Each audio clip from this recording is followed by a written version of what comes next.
Welcome to the First Responders Wealth Network. Our mission is to help all first responders change their mindset towards money and educate how to build long-term wealth through real estate investing. Are you ready? All right, everyone, welcome back to the show. I got David Dodge here today. He's a real estate investor, wholesaler. He's flipped over 350 homes. He's also the podcast host to Discount Property Investor, and he also has a new book out as well. He's an author. So, Dave, introduce yourself, and let's start from there. All right, Dave, thanks for having me, man. So yeah, as you said, my name is David Dodge, primarily a wholesaler. I just got my 50th property rented last week. So I have a goal to reach 150 rental properties. So I'm doing pretty good. I'd like to get to 150 in the next 2 years. So I'd like to have all these rented and going.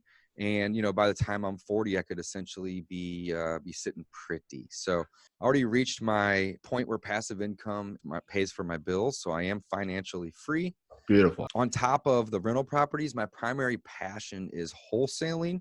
I love to wholesale properties. And the reason is because wholesaling allows you to get directly in front of the seller, which gives you ultimately the best deal. So no matter what you want to do in real estate, if you want to be a rehabber, AKA fix and flip, if you want to be a landlord where you rent those properties out, or whatever else you want to do, you need to buy your properties at a discount. That's like where it all starts. That's what matters the most, is buying at a discount. And wholesaling is the best way to get in front of the seller to where you can buy those properties at a discount. So when I say I love wholesaling, to me, I would never stop wholesaling. I'm going to do that forever because it's really a means to an end. I get to cherry pick the very best deals to add to the portfolio of rentals that I was just talking about, or that I can, you know, fix and flip with my partners. And then whatever's not in there for me, essentially, I get to pick and cherry pick, but what's left, and then I wholesale out. So right now I own about 65 properties. 50 of those are rented. 5 or 6 of those are being rehabbed to be added to the portfolio. We have 3 fix and flips going right now. Usually we have about 4 or 5, so we're a little light on that. And then the rest of those, you know, maybe 5, 6, 7 properties that we have left are just wholesales that we've closed on because we got a great deal. And then now we're either listing those or we're sending those out to our off-market buyers as well. So we actually do quite a bit of things. But essentially, it all starts with wholesaling. It all starts with knowing how to market directly to the sellers. That's where the best deals are at. Cool. Sorry if that was a long intro, but I'm passionate about this. No, that's great. I mean, there's you're doing a lot of stuff. So, and it paints a picture of what exactly it is you're doing. So, and I know wholesaling is your bread and butter maybe. So I haven't had a wholesaler on to really explain to my audience what that is. I know what it is, but I haven't done it myself. So let's break down maybe what wholesaling is, the process, the fundamentals. So for people who aren't familiar with the process, maybe you can explain it to them. And yes, I would love to, man. This is my passion. So let's roll. What wholesaling is. Wholesaling is so simple. So I have written a book on it, and I have a free course for you guys. So I definitely want you to check it out. And I appreciate you, Dave, having me on the show and giving me the ability to help your audience learn how to wholesale. So again, wholesaling is very simple. Okay. What it means is that you are going to go and you are going to trade. Okay. You are going to trade convenience to somebody else for a discount. That is it. That is the definition of wholesaling. You are going to buy a property at a great price, and you're going to sell it at a good price, and you're going to make the spread. But all you're doing is you are providing convenience to somebody in exchange for a discount. So what does that mean? Let me explain. I don't ever need to buy a house, all right? I buy 2 or 3 a week, but I don't need any of them, okay? I want them. So what I mean by that is I don't chase deals. All right, I've been doing this business 4 years. The first year I was chasing deals and I barely made any money. And then I realized that I don't need to do that anymore. So I no longer chase deals. So what I mean by that is I make offers that I can't lose no matter what. My offers are embarrassingly low. Okay. I always tell my students, if you make an offer and you're not embarrassed, you're offering too much. Okay. So you have to be offering low. The best way to do that is to get directly in front of the seller so you can work with them to get the best offer. Reason being is if they have it listed with an agent, they're going to have to pay that agent. And the agent's not only going to most likely get in the way, but that's also less money that they get. So they have to sell it for more. So I like to get directly in front of the seller. So wholesaling is essentially finding properties. Hopefully you can get them, or off market's the best way, but it doesn't really matter how you find them. Mm-hmm. And getting a contract on those properties. So you're going to go out and you're going to say, hey, this is the price that I'm willing to pay for this house. Now, when somebody calls me out, I'm very, very, very frank. I'm very direct. And people, when they do business with me, they know that whenever I tell them something's going to happen, it's going to happen because I'm very straightforward. So essentially what I mean by that is when somebody calls me on the phone or I go out on an appointment, the first thing I tell people typically, I don't pay retail. If that's what you're looking for, if you're looking for the Zestimate, and we all know Zestimates are crazy wrong, but it's the easiest way to gauge somebody's motivation. Are you asking the Zestimate or close to it? If that's the case, I don't know why you called me. I'm not the guy for you, right? Like I make that very, very clear. And I tell my team and teach my students, you need to do the exact same thing. You need to make it clear to people that you are here to trade them convenience. You are not here to pad their pockets. Okay. I'm here to help you solve a problem, but essentially I have a problem whenever I'm not paying a price for a house that isn't, a home run, right? So again, I don't need any house, but I want all of them at 60 cents on the dollar. I don't care where it's at or what it looks like.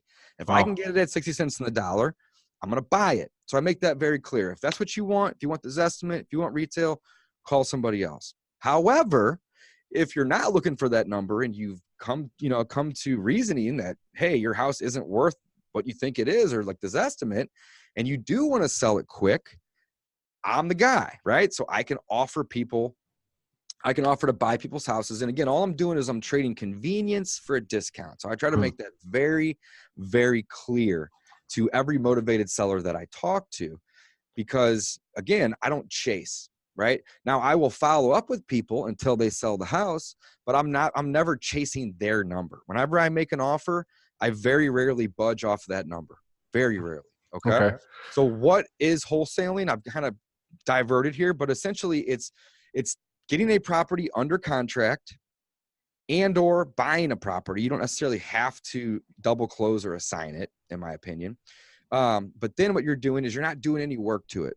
So I don't typically do any more than an exterior cleanup or out and or an interior cleanup or out. A lot of the houses that we wholesale, and my company does between 5 and 10 wholesales a month right now.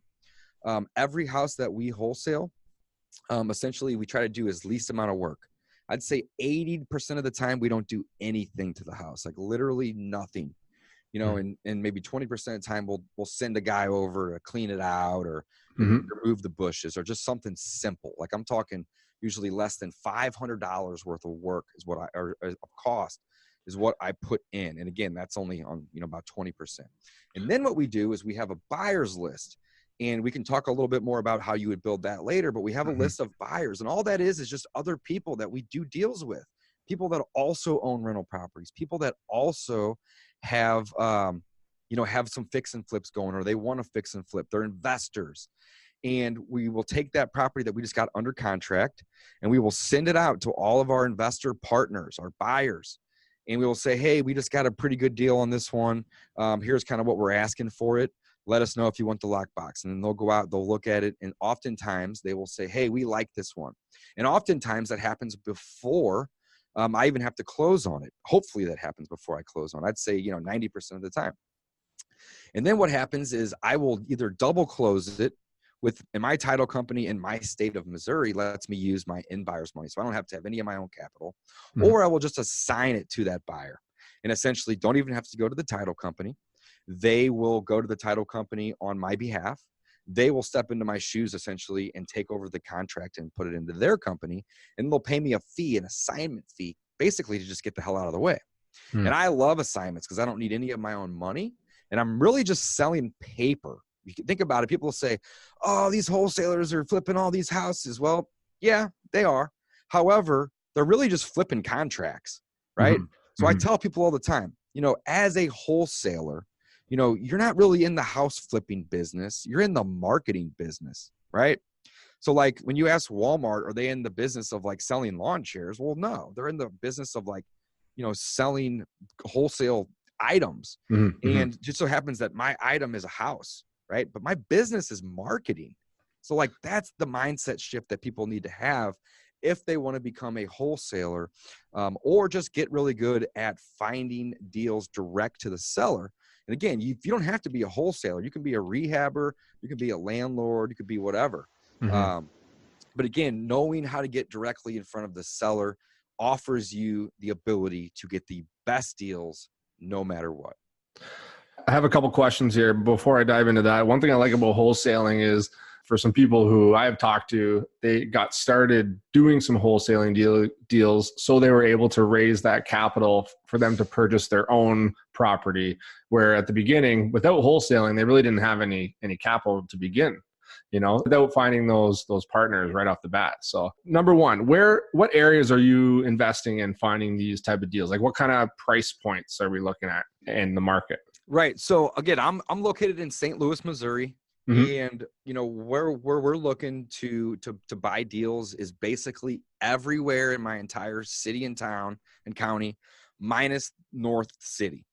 Okay. And if you're not familiar with St. Louis, the reason that we stay out of the north part of the city is it's the highest crime.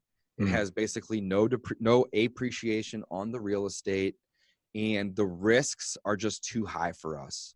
Makes sense. Yep. Are there people that do flips and buy rentals and all the above wholesale up in that area? Sure. But personally, it's a dangerous place and I don't like going there. I don't really want to have to worry about, anything happening to me or my vehicle or anything like that ever. Right. So I just avoid taking that risk in my business and my life. So other than that, though, that opens up a ton of properties, right? In my city, there's probably 2.4 million people total, in 30, 40 mile radius of where I'm standing. And that means that we'll buy and wholesale houses anywhere from, $5 to $10,000 on the low end purchase price. We've done wholesale deals on houses of $750,000. So, I mean, it varies. Now, obviously the barriers to entry on the lower end properties are going to be lower, right? People aren't going to necessarily care to see proof of funds, but if you're offering to buy a house at $500,000, they're going to be like, prove it, right? Right. So the barriers to entry are going to be a lot lower. But to be quite honest, we make a ton of money off of the lower end homes. Our bread and butter is kind of the slummier areas, right?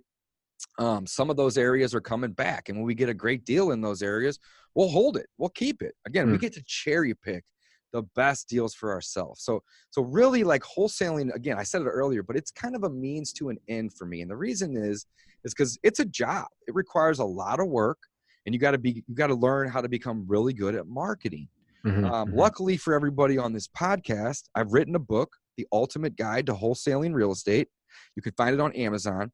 And this book has a free companion course called Free Wholesale Course. And it's literally freewholesalecourse.com. So you can check it out, and I teach you guys how to do everything there is to do in wholesaling, essentially. How to locate these motivated sellers, how to market to them. I have contracts that you can download for free. I have a purchase and sale agreement. I have an assignment agreement. I have a joint venture agreement. All the agreements that you would need to wholesale a deal. I talk about property walkthroughs and how to determine repair estimates. We talk a ton about how to make offers. And then we even give you a contract so you can start making offers. I mean, the free course is awesome. freewholesalecourse.com. I highly recommend and encourage everybody go check it out because again, it's free and we give away a lot of valuable information, but also contracts too. So it's helped a ton of people. We love it. And then again, it's got a companion book that goes along with it called The Ultimate Guide to Wholesaling Real Estate. Yeah, no, it is a great course. You were just showing me a little bit off air. We were splitting the screen there, and it's an in-depth course. So, and it's free. So, I mean, if you're interested out there in learning about wholesaling, just the fundamentals, at least, that's definitely a good option. And hey, man, you can't say no to free, especially when you're starting to get some free education. That's right. Cool. So marketing is obviously huge. So what is your technique, or what do you suggest for marketing to these possible sellers of the properties that you're acquiring? Man, so there's so many. That's a great question. So there's so many ways to market to motivated sellers. I actually have a course that talks about 50 different ways to find off-market sellers. Now, obviously, you can find sellers off-market or you can find sellers on-market. We still buy wholesale deals off the MLS, or I should say we do, but it's few and far between, right? Maybe 1 in 30, 1 in 40 is a listed property. So, I'm not here to tell you that you can't find a deal on market, but I am going to tell you, guaranteed, no matter where the hell you live, it's going to be harder, much harder than finding a good deal off market. So speaking of off market, there is a ton of ways to find those deals. Some of our best deals come from the relationships that we've built with other wholesalers in town. They come from the relationships of property management companies, eviction attorneys, other general contractors that they may be out giving quotes and bids to people that are like thinking about fixing their house up, but then they realize they can't afford it. So they just sell it. So we get a lot of referrals and leads basically for free from people that we've worked really hard building relationships with. So if you're on a shoestring budget, start going to meetups, start going to RIAs, start meeting people, just let them know what you do. So like, I'm such a big proponent of this saying, and my partner is really the one that kind of really, crushed it into my head, but like, don't keep your business a secret. If nobody knows what you do, how in the hell do you ever imagine people just to start bringing you leads, right? Like literally, the harder you work, the luckier you get. But really, it's like the more you promote, the luckier you get. That's kind of the way I look at it. Yeah. Every single person I know knows I buy houses. I post on Facebook, Instagram, Craigslist, YouTube, LinkedIn, Twitter, you name it, man. You got it. Yeah. Weekly that I buy houses. And it's funny because I'll run into people randomly that I don't know that well, that are just kind of acquaintances. And they'll be like, "Oh man, I've been seeing your social media. You're doing great." And then they'll like kind of critique me about something stupid. And my response is always just like, "What do you do again?" Like, I'm sorry, I'm not trying to be rude, but like, I don't know, because nobody tells people what they do. Yeah. I do. I love telling people what I do. I buy houses in St. Louis, Missouri. That's what I do, right? We also spend quite a bit of money every month marketing directly to motivated sellers. So what do? We do driving for dollars. If you take the free course, we explain a little bit more about that. And then we export those lists and we mail those lists. We skip trace those lists. We cold call those people. We'll even cold text them. Okay. We also will buy lists online from different places. PropStream's a great place to get a list from, List Source as well. Both of these are also in the free course. But we'll buy lists for people that we would expect to either be distressed or think that they may become distressed at some point in the future. So what do those lists, consist of? Probate, divorce, high equity over 65, people that essentially haven't bought or sold their home in 20 years. So people that have owned them for a long time.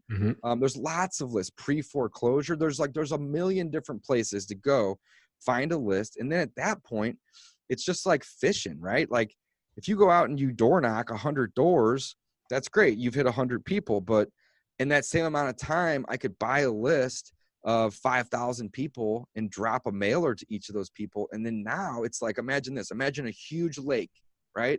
With 5,000 fishing poles in that lake, right? How many fish do you think you're going to catch? No, eventually. Plenty. At least 20, yeah. Right? I mean, so that's the thing. So when it comes to wholesaling, there's lots of ways to go about getting leads. So we talk about this in the course, but I like to say there's really two ways to look at it though. The top tier, the highest tier on getting leads. There's two, and then it breaks down from there. What are those two? Well, then you can either hunt or you can fish. So if you, again, are on a shoestring budget, you don't have $2, $3, $4 grand a month to spend on your marketing. I get it. I didn't either. And I was hunting. In the beginning, all I did was hunt. So what do I mean by hunt? Well, that means it's energy, it's time. It doesn't matter how much money you have when you hunt, right? You gotta, throw a spear or shoot a gun or whatever it is. You are out doing something. So same scenario when it comes to wholesaling. Pick up the phone, make a call, text somebody, go knock on a door. You have to use your time, your energy to get those leads. That's hunting. The other way around it is fishing. We just talked about that. Fishing essentially means that you spend money to get your message out in front of a lot of people, and then they reach out to you. So we do both. We spend money on marketing to get our phone to ring, and we get anywhere from 3 to 10 leads a day, randomly, 2, 4, 6, just randomly comes in. Most of them suck, but there's a couple good ones each week. And then we also do the fish or the hunting aspect of it, meaning we're out driving for dollars. We're then skip tracing those lists. And then we're picking up the phone and we're calling those people and just saying, hey, we just drove by your house, earlier today. We maybe own a couple in the neighborhood. And we were really just reaching out to see if you had any interest in selling. If so, we'd love to make you an offer. We're not pushy. We're not rude. We're just basically offering people a solution. And we're also buying in those neighborhoods. We're not driving for dollars in places that we don't want to buy or to wholesale in. So it all kind of ties together. So there's a million ways to get leads. But again, it really comes down to two things. Do you have some money to invest in marketing? And if not, do you have some time to invest in efforts that will help you market your business? If you don't have one of the two, or you're not willing to commit, either some cash or at least 5 to 7 hours a week, then you shouldn't be a wholesaler. That's just kind of the bottom line, in my opinion. Yeah. And that's an important point there too. I mean, a lot of my listeners are first responders, so they're working full time, they're working shift work. They may not want to invest the amount of time, obviously, and budget that you are doing, but it's just being aware that there are opportunities out there that sometimes come right in front of you on a silver platter, and you don't even know what the word wholesaling entails, right? No, that's a good point. That's a good point. You don't necessarily have to be a full-time wholesaler necessarily to learn wholesaling and do wholesale deals. I guess what my point was is if you are wanting to do this like full-time, or if you're wanting to be a wholesaler, right? You need to dedicate either some money every month or some time every month to it. Now, can a deal fall in your lap that you can wholesale? Absolutely. So again, we wholesale just to cherry pick the best deals, right? And then what's left, we wholesale out. So you can do the exact same thing without having a time or a money budget. That's so true, Dave. I love that you brought that out. So what it is, it's so simple. It's me going out and me offering to buy a property from somebody for a discount. Again, I don't need to buy any property, but I want it at this price. So I'm going to trade convenience. They're going to trade discount, and I'm going to offer to buy their property. What I'm going to do is I'm going to use a contract that we give away in our free course that gives me lots of outs. So I'm not forced or required to buy it. And it also lets them know that I'm going to be finding a partner. I'm very clear about that. I tell people all the time, I can't do as many deals as I do a year or a month or even in a week just by myself. I have a huge team. And when I say a huge team, I include the hundreds of buyers that are on my list. Those are my team members. No one in my market is a competitor. Every single person is a strategic partner. So if you think that there's a lot of competition in your market, you need to change your mindset right away. All right. Every other person that buys and sells real estate is a strategic partner of mine. So whenever I offer to purchase a property with a contract, I'm essentially telling my motivated seller that's standing in front of me or on the phone that the contract is contingent on one of my partners to approve it. And I got a ton of partners. So then what I'm going to do is I'm going to take that contract and I'm going to market that to all my motivated buyers, my cash buyers, or my partners, my strategic partners, and I'm going to try to get one of them to make me an offer that's higher than what I offered the initial seller.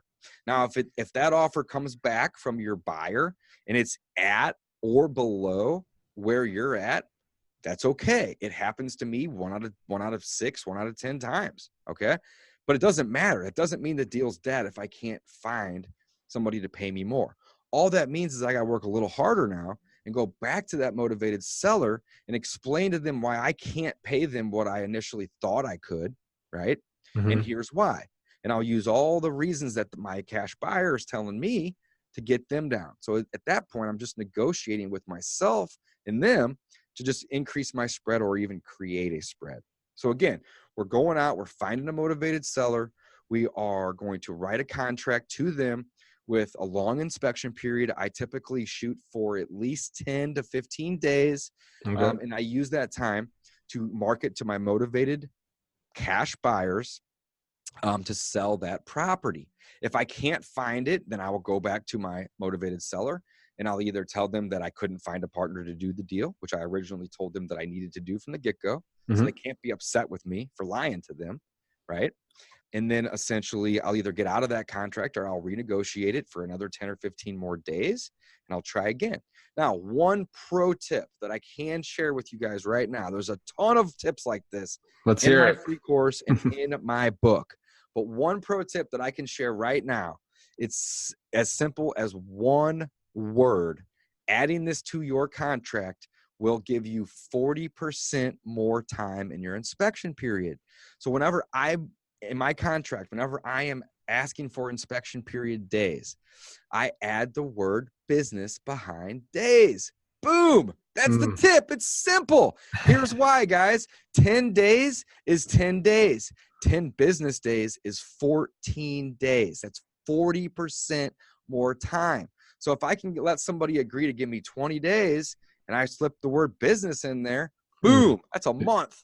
Okay. Yeah. Business days. So pro tip, always use business behind days whenever you're talking about inspection periods. Again, there's lots of little tips like that I love sharing with people that can, essentially buy you so much more time or help you with, with this business. So, love that. That is a great tip. That is a great tip, man. Yeah, great tip.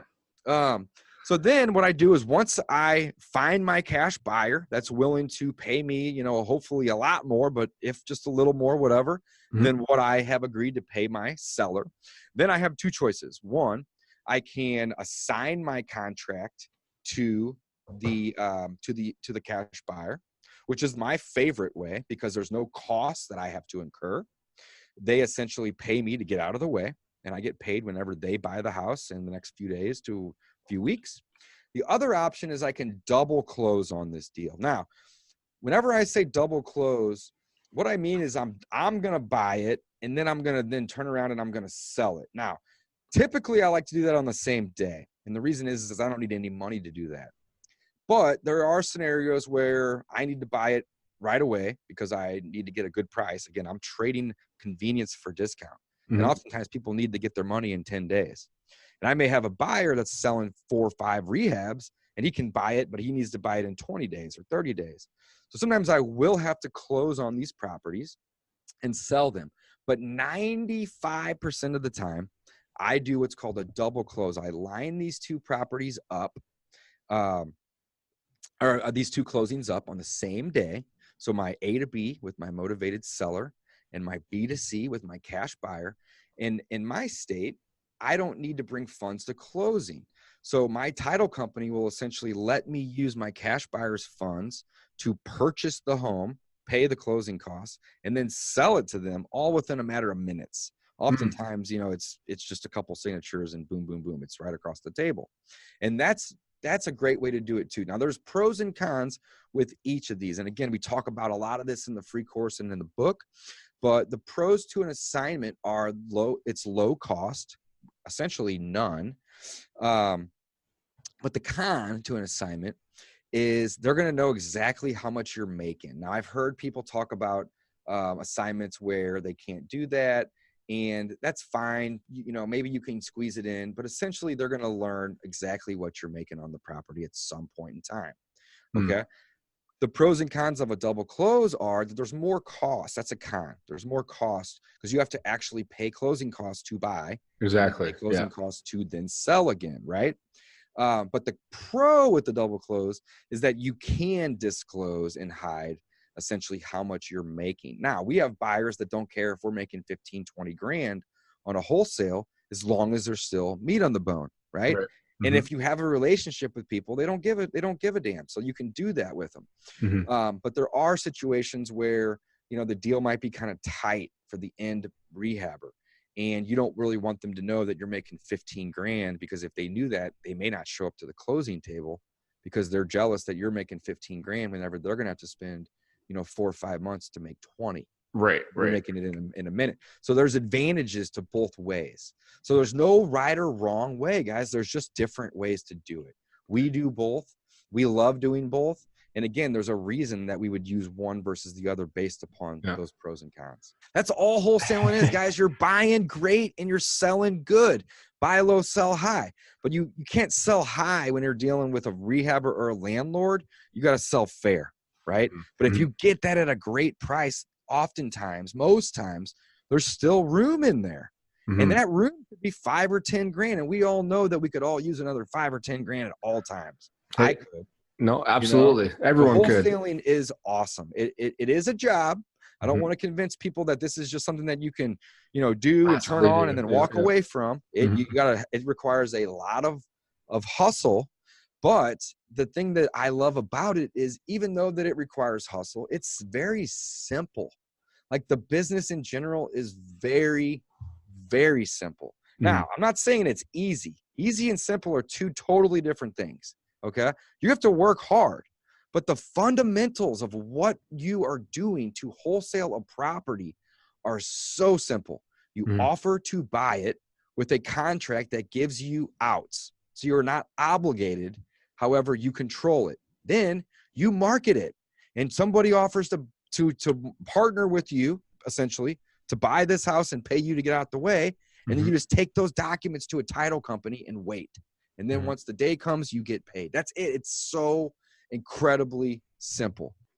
So when you're looking at deals, what do you have, like a minimum of profit that you're willing to go through the process? Let's talk about how we make offers. Sure. That'll be the best way to describe and explain to all the listeners as well as yourself on that question. So Perfect.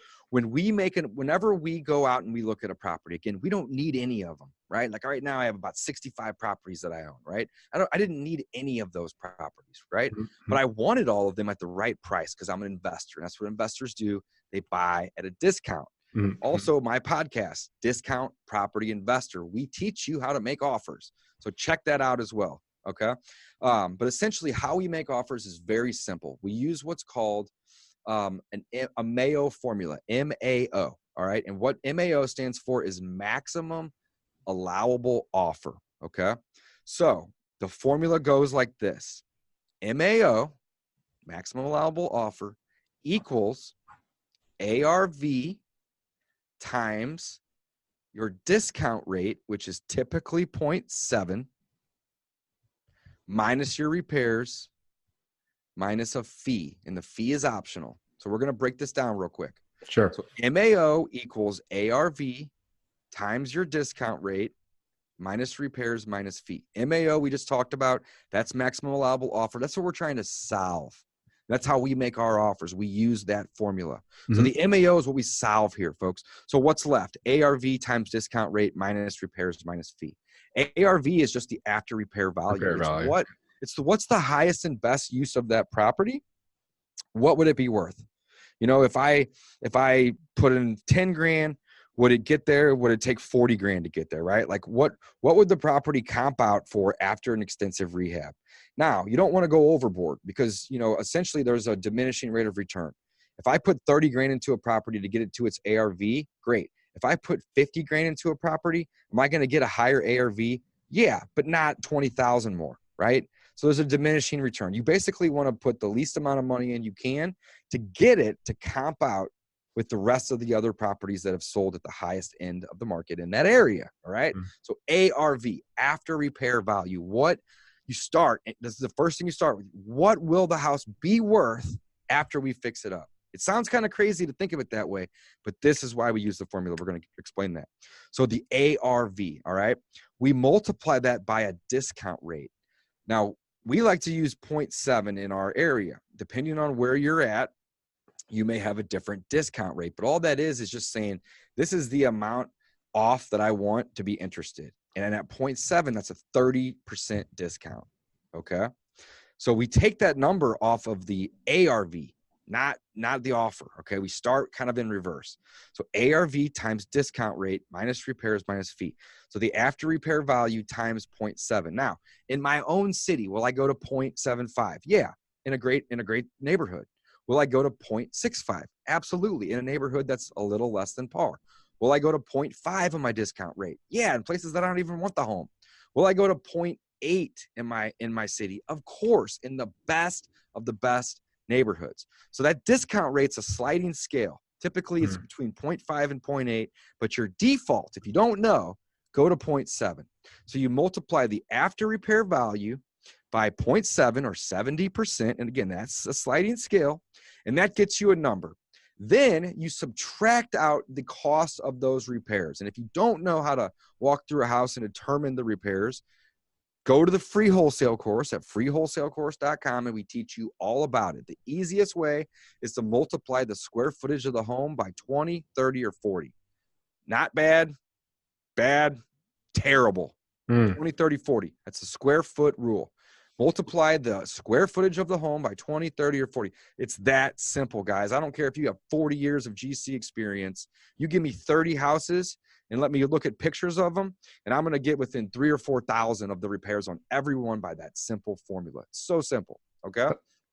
So then you minus your repairs, and that number right there is the maximum allowed that you can offer on that property to buy it to flip or to buy it to keep as a rental. If you want to wholesale it, you got to subtract out even more.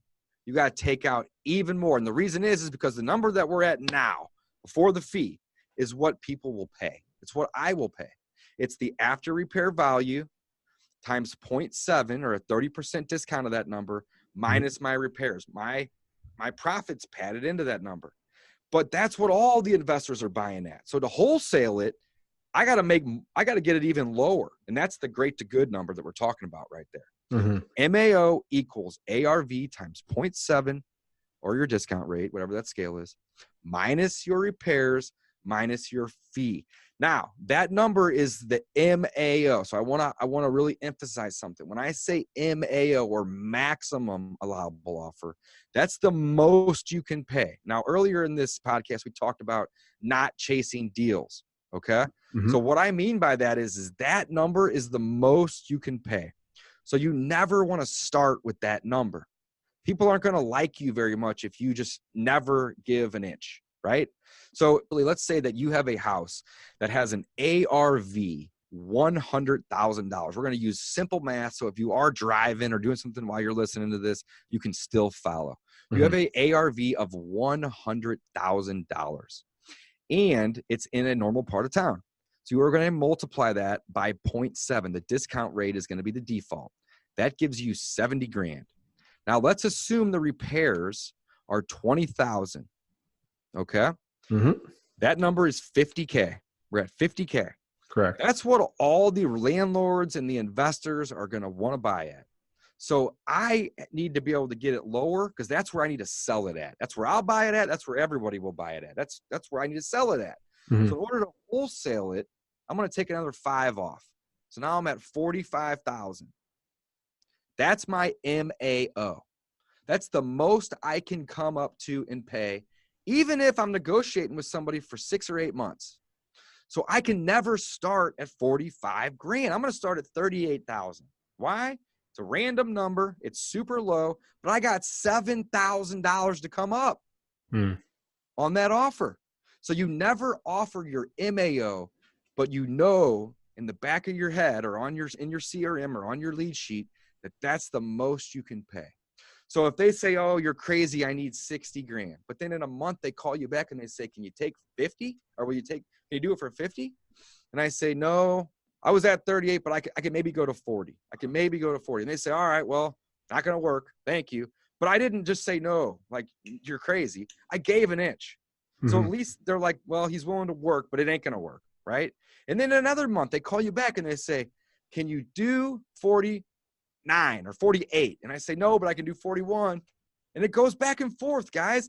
You want them to come down 80% and you want to come up 20. So your MAO can never be your end. All right. Got it. It's the end offer. So go into it thinking that. So you want to discount it down a couple more grand. Start there and know that you can come up to, in this scenario, the most I can pay for this property is 45 grand if I'm going to wholesale it. If I really like it and I'm cherry picking it, I could go as high as 50 because I don't need that fee in there. Again, everyone's looking to buy at that number, but I can't buy at that number and then sell at that number. I got to get it even cheaper.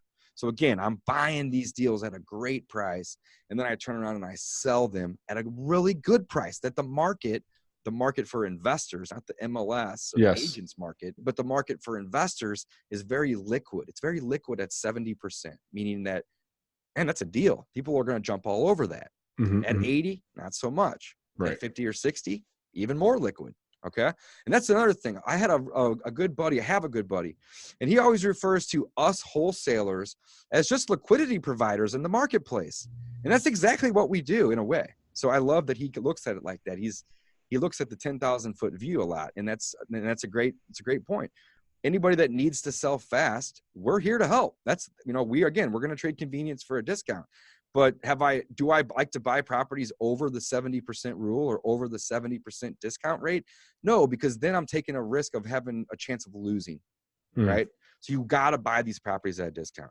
So you had said earlier, a lot of your listeners are first responders. They may not have time or a ton of cash to dump into marketing. And again, that's if you want to do this as a career or full-time, I totally get it. But can you have a deal that falls into your lap that you can wholesale? Absolutely. Can that happen once a month? Sure. Why not? Yeah. Or if you're out just making offers on properties and then you decide during your inspection period that it needs more work than you're willing to put in, you still have equitable interest in that property. Why not at least try to wholesale it, make a couple grand, even if it's $1,500? Again, who couldn't use an extra $1,500, right? Yeah, absolutely. So there's a lot of great reasons that you should learn how to wholesale or what wholesaling is. And we even have students that will, sign up for our coaching program. I'm not here to pitch that, but they're like, I don't want to wholesale, but I want to learn how to market directly to the seller, Dave, because then I can get that home run deal that I'm saving 20 grand that I might have to pay a wholesaler, but I can get both. And it's like, yeah. And then you know what happens? Then they start realizing that, man, I'm getting a lot of leads and I'm cherry picking the good ones, but I'm leaving money on the table by not at least trying to wholesale these deals. And then what happens is they come back 2 months later and they're like, I just made 10 grand on a deal that I would have thrown away. Yeah. And it's like, man, it's easy, and it's pretty cool. So wholesaling is a great place to start. If you're new to real estate, if you're on a shoestring budget, and you want to get in the game. I love it. I'll never stop doing it. And again, I'm a people person. I like to get out in the field. I like to shake hands. I like to talk property. I like to walk around. I don't like sitting in the office behind a desk. So this, the opportunity to do that is really, really, really abundant is the right word. Whenever you are dealing with the motivated sellers, and you're out, it just gives you the ability to go out and walk these properties. And I've had 4 or 5 people in the last 6 months give me hugs at the closing table. And it's funny because people that don't know much about wholesaling, they say a couple things. 1, it's illegal. You can't do that. Or 2, you're stealing these properties from people. I could never do that. Well, if you want to think that, that's fine. You keep thinking that. I'm going to keep getting rich. Okay. But at the same time, I'm solving problems for people. I tell them when they call me that I don't pay retail. Does it get any more honest than that? No, there's a lot of people that want to unload. I don't pay retail, period. It's not me. I don't do it. So if they still want to work with me, meaning like they know that they're going to have to give me a deal, guess what? Now we're on the same playing field. Now it's like, okay, you realize that you could make more money somewhere else, but it's going to take time, cost you money, and it ain't guaranteed. You can take that risk. I want everyone to go take that risk. But when they're tired of taking that risk, when they're tired of paying the insurance, the taxes, the utilities, and that vacant house that needs 30 grand worth of work, and they just want to get it off their plate, that's where we as wholesalers come into play. So I had just mentioned people give me hugs. They give me hugs at the closing table whenever I buy a house from them at 50 cents on the dollar because A, they don't have the money to fix it up, and B, they might be ready to lose it at the tax sale. Or just whatever it is, I'm helping them. I'm solving a problem for them. And in return, this is a business, right? The definition of business is the act of making money. If you didn't know, that's what business means. The act of making money. This is a business. As a business, of course, I'm going to get a deal on the house and turn around and flip it. How could I feed myself if I didn't? That's the other thing I tell people. If I pay retail, I'm not going to make any money. If I don't make any money, how can I eat? If I can't eat, I can't solve your problems. It has to be a win-win. Everything in business is a win-win. Yeah. So those people that say, oh, you're stealing people's houses, or, you guys are, out there, not doing good. Well, what I like to say to them is, well, that's fine that you can keep that attitude. But at the same time, I'm saving somebody from losing 20 or 30 grand all the time from a foreclosure where they have equity in it, but they're, 5-6 months late on their mortgage payments, and the bank's about to just take their property from them. And I come in and I say, hey, you got 50 grand worth of equity. Let me get 20 grand of it, and I'll pay you 30,000. Yeah, absolutely. Right? They would lose. Yeah. So there's so many ways to solve people's problems, offer solutions, and just be a good human at the same time while running a business, which again means making money. No, absolutely. I mean, there's motivating factors for any type of sale. I'm spitting hot fire today, man. Buddy, I'm telling you, between your formula and your tips, I really, really appreciate it. I'm happy to come on, man. I'm happy. Dave, man, you got lots of great tips here, and obviously you got your free course. So I highly encourage people to check that out, Dave. I really do. And yeah. I'm not here to sell or pitch anything.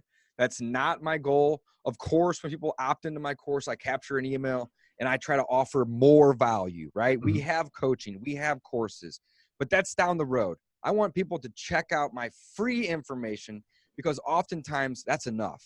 And that makes me happy too. If they want extra help, we're here to help them. That's right. But at the end of the day, the business is so simple. If they need help learning how to do marketing specifically, we'll teach them that. There's 100 ways to do marketing. You don't even need to do anything else other than read 1 or 2 books and take my free course, and you're off. You're hitting the road running. That's it. And my goal here is to make sure that people are aware that this is possible. So, I mean, if the opportunity does arise, that is a way to go and do it. So, Dave, I don't want to interrupt, but you just said something that I have to highlight. So I went to a property this morning. It's 11:22 a.m. right now. I went to a property this morning at about 9 a.m. and I met the natural gas local company, the provider here, to get gas turned on. And they denied it because the house is trashed. I get it. I had high expectations, but the guy that was there was like, man, how are you so young and own all these houses and like do all this stuff? And I was like, man, I'm not afraid to take risks, right? I get out there. Not all the properties that I buy are winners. We've had a couple losers this year. I think I lost on two deals this year. It happens. But we're going to probably buy 100 houses this year. All right. We buy 2 to 3 a week. And you just got to get in the game. You got to get out there and you have to, take some risks. So he goes, man, how do you start? And I was literally like, man, it's so funny that you say that, but like you start with one, right?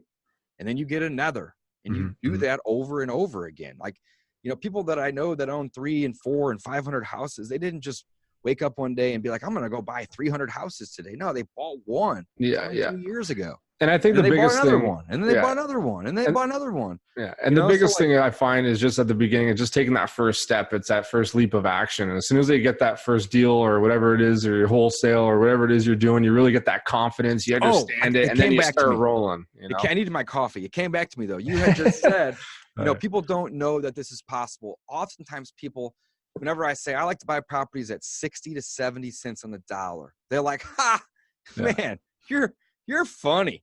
Let me know when you find a house at 60 to 70 cents on the dollar. You know what I say?